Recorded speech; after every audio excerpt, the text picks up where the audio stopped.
اول خو د پیغمبر مبارک د پیدایش میاشت هم د وفات میاشت هم زه خالص د پیغمبر علیه الصلاۃ والسلام مبارک کې څو خبرې درته کول غواړم. اوله خبره دا د عزیزانو، پیغمبر علیه الصلاۃ والسلام چې الله پیدا کړی دی داسې کامل اکمل انسان پر روی زمین الله نه دی پیدا کړی. له هر نقصه له هر عیبه د انسانیت سره چې کوم شی پاک یو خو الله رب العزت چې منزه دی له هر نقصه، یا یو محمد رسول الله دی د انسانیت په چوکاټ کې درشایم. پیغمبر مبارک نو انسان و، فرشته نه و، فرشته نه وجه کیږي نه تجه کیږي نه واده غواړي نه زوی غواړي نه پلار یو شی نه غواړي. محمد رسول الله د انسانیت په حواله کامل اکمل ترین انسان الله رب العزت پاک پیدا کړی و. اوله خبره دا د پیغمبر مبارک صورت هم او سیرت هم، صورت هم د محمد رسول الله ډیر اعلی او سیرت هم ډیر اعلی. استانوي صاحب چې خبره کړې د پیغمبر مبارک و یو جمال دی بل حسن دی. د جمال او د حسن فرق څه دی؟ وای په د جمال او د حسن فرق دا دی، یوسف علیه السلام په حسن کې تر پیغمبر علیه السلام بالا و، په جمال کې محمد رسول الله تر یوسف علیه السلام بالا و. فرق څه دی؟ فرق دا دی یوسف علیه السلام مبارک دا شو چې چا به ولیدی وچ حیران و چې دا څونه ښایسته ځواني ده، لکه هغه زنانو چې بیا ګوتې پرې کړي په چړو باندې. صحیح سلو اوس دا چې دا حسن دی او دا په یوسف علیه السلام کې ولو. جمال بیا څه ته ویل کېږي؟ جمال وایي کشش ده. پیغمبر علیه السلام مبارک کشش درلودی چې هر سړی برالی، که دشمن و که دوست و، هغه ویل یار دا سړی والله یو کیسه ده دا برالو. پیغمبر علیه السلام مبارک سره به یو سړی کښېنستی چې کښېنستی مجلس به ورسره وکړي. تنوي صاحب فرمایي د دې سړي په دا خیال شو چې یار تر ما نو بیا غټ انډیوال پیغمبر علیه السلام نه لري، په داسې انداز به مجلس ورسره کوي، په داسې انداز به مجلس ورسره کوي. نو پیغمبر علیه السلام کشش لري، یوسف علیه السلام چې حیرانتیا یې درلوده. د یوسف علیه السلام د حسن دی، د محمد رسول الله د چش دی جمال دی. ګوره پیغمبر علیه السلام مبارک غیبت نو، بهتان نو، غلط بیانی نو، پسخن نو، پیغور نو، خیانت نو، بیوفایی نو، جفا نو، ظلم نو، داغسی مثلا بخل نو او شرارت نو، فریب نو، مکر نو، دوکه نو، تکبر نو، بڑائی نو او دوکه هیڅ یو شی په محمد رسول الله کې نو. صحیح سنو اوس نو د پیغمبر علیه السلام مبارک په مجلس کې حضرت طالب صاحب رحمه الله دوی خبرې کړې دي. پیغمبر علیه السلام په مجلس کې ناستو، لدرو خبره خپل ځان راګرځولی و، لدرو خبره د خپل یاران راګرځولی و. درې خبرې پیغمبر علیه السلام په خپل له ځانه ایستلې ولې، او درې خبرې پیغمبر علیه السلام د یارانو او دیوالانو دا په پتی کې دی. اوله خبره دا و چې پیغمبر علیه السلام مبارک خپل ځان جنې ساتلی و، هغه ریا و. لریا پیغمبر علیه السلام مبارک ځان کاتی. د شپې چې به تهجد ته راپورته سو، دا دروازه یې په زوره نه خلاصوله، دا چوټ یې دلته نه په پښو کولې، د باندې په پښو کولې. بیا به راولاړ سو یو کار به وسو د خیر کار، پیغمبر علیه السلام مبارک په خپله کړی ولو، چاته ویل نه چې دا کار ما کړی دی. دا ریا پیغمبر مبارک ځان چې کتلی و. دویمه خبره دا و پیغمبر علیه السلام مبارک ډېرې خبرې نه کوي، بس خاموشه به ناست و. چا به پوښتنه وکړه جواب، بیا پیغمبر مبارک پوښتنه وکړه د هغه جواب. بیا چې به څوک په مجلس کې ناست و په خاموشه ناست و، چې چا به پوښتنه وکړه ګرد به نارې نه سره وهلې. دا صحابه کرام چې به ناست و، د طالبي صاحب فرمایي دا رقم سره ناست و، دونه په اخلاق په ادب به ناست و چې مرغه به رالي پر سر بیا کښېنسي چې دا مړ دی که ژوندی دی. صحیح سنه ډېرې خبرې نه کولې. ولې ډېرې خبرې یو خو د انسان زړه ورمړ کوي، او دویم د انسان څه غلطۍ ډېرې کېږي چې څومره سړی ډېر غږېږي هغومره غلطۍ جرې کېږي، چې نه غږېږي غلطۍ نه جرې کېږي. نو پیغمبر مبارک منزه و پاک له غلطۍ څخه، لیکن د هغه باوجود د پیغمبر مبارک ډېرې خبرې نه کولې، ذکر یې کوئ الله الله او بس څومره ډېرې خبرې، او چې څومره خبرې کوي د دغومره خبرو حساب چې د هغه راڅخه کول کېږي. او درېیمه خبره دا و په پیغمبر علیه السلام کې بې ځایه خبرې نه کوله، بې ځایه خبرې قاطعا نه کوله. لکه موږ چې ټوله ورځ په پیغمبر مبارک کې ما درته ویل نه د غیبت و نه بهتان و نه حسد و نه عناد و نه ښکنځا وه، نه بخل و نه تکبر و نه لویي و نه فریب و نه مکر و دوکه وه، یو شی نه وه.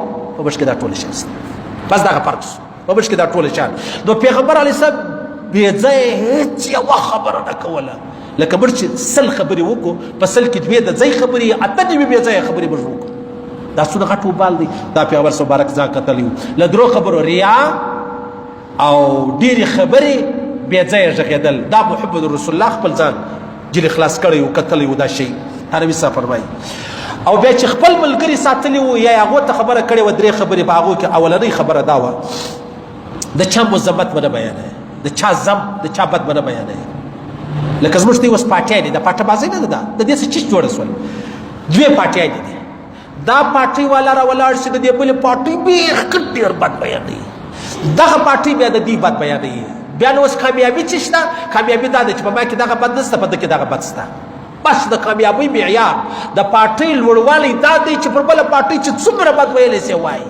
پیغمبر مبارک د خپل ملګري د چا ځم بد یې مه بیانوه، ښه یې بیان که بد مې نه بیانوې. موږ نن په خپل ژوند کې د چا و بدو ته ګورو، وښو ته مې نه دي کتلي. نن یوې ښه کړي دي، یوې بد کړی دي، هغه یوې رامخته کوو، د هغه حساب ورسره کوو. د نن یوې ښو چې کوم دي د هغه بیا موږ حساب نه ورسره کوو. او دویم پیغمبر علیه السلام څوک ملګري له پیغوره چا ته به پیغور نه ورکوي. تا په خوا ژړه نه خریله چې اوس تبلیغي سوې ژړه دې پرېښوله، خورا غټې خبرې کوې. ته په خوا غل نه وې چې اوس یې توبه وکړه راله په ماجد کې ورو راقامتونو اذانونه کوې. ته په خوا دا پیغور به نه وي، دا به نه کوې.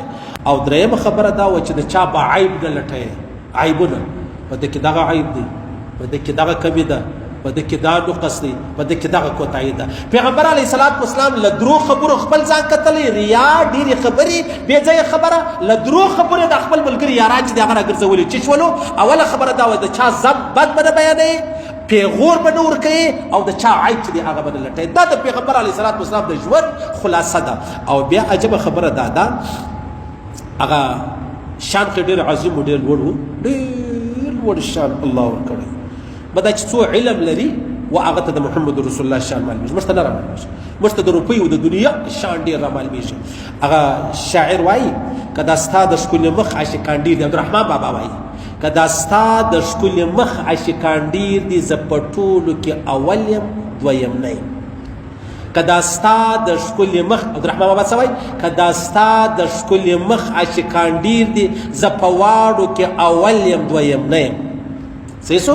نو د پیغمبر علیه السلام د ښایستونو ډېر عاشقان دي، او هر سړی دا دعوه لري چې زه اول یم، زه دویم نه یم. او حال دا دی موږ اول نه یو، موږ په دویم کې لا هم نه راځو. ولې؟ موږ د محمد رسول الله سره وفا نه ده کړې، موږ د محمد رسول الله په سنتو شرمېږو. او بیا څنګه دا خبره زه کوم چې زه په ټولو کې اول یم؟ نو بیا دویمه خبره دا سوله چې د پیغمبر علیه السلام مبارک پر موږ باندې ډېر لوی حق دی. حق یې څه دی؟ حق دا دی چې موږ ته څه ویلي دي هغه په ځان کې راولو، له کومې راګرځولي هغه له ځانه لیرو که هغه خبرې. او د ادب ډېره غټه خبره د پیغمبر مبارک ادب سړی وکړي. حضرت عثمان فرمایي ما چې کله د پیغمبر مبارک پر لاس باندې بیعت وکړي، بیا تقریبا 40 کاله دی ژوندی ولو، په دا 40 کاله دی ما د خپل لاس بیا شرمګاه لره نه دی ولی. ولې؟ دا لاس د محمد رسول الله مبارک سره. اوس ته اندازه ولګوئ چې د دومره لوړ شان مالک دی، بیا موږ د ده سره بې وفایي کوو. نو دا بې وفایي چې د هغه ډېره ناکامه ده او خواره ده.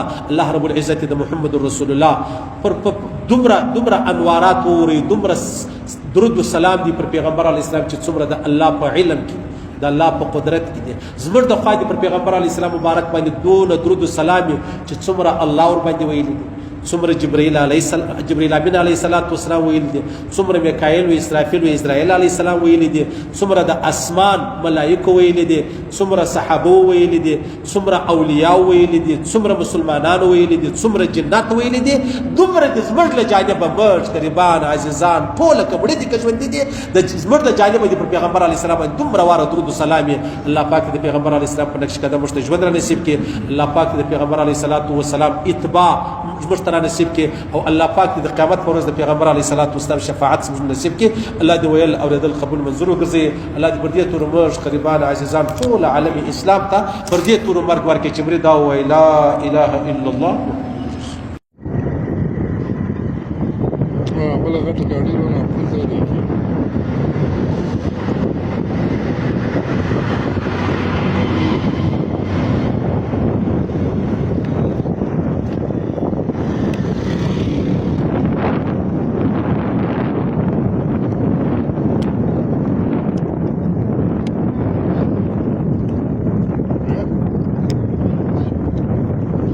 مرغان دي مرغان.